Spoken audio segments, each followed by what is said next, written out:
Alright folks, hey, I'm changing my water heater out. I'm going to make a couple of videos about this. But right there, there's an expansion tank that goes right there. And I just replaced it 2 years ago, and I want you to see what it looks like already. Alright folks, so this is an expansion tank. It's like a reservoir. It has a diaphragm in there. Some places require it, some don't. But anyways, we have to have an expansion tank here, and it's probably a good idea to have too. You can see I marked on there when I bought it 9/7/19.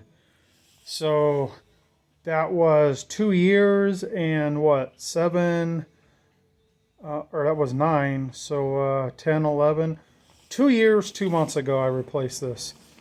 Okay, got it from my Lowe's. It's one of their Utilitech or whatever it is. I want you to see something though. This is after 2 years and 2 months. Let me get a light so y'all can see in there. I turn the light on my phone. Look at that, guys. It's almost I mean, is that even working? 2 years and 2 months? These products are designed to be,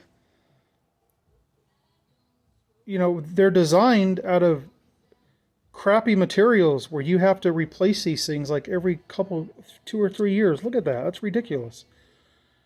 And I've got soft water here. I've got a soft water system and everything else. And I'm not on well water. I'm on city water.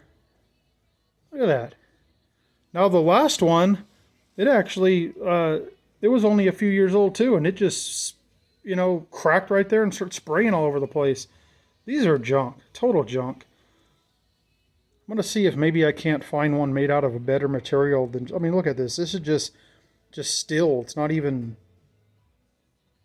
coated with anything. So I want to show you guys, this is what we're dealing with, man. A bunch of garbage.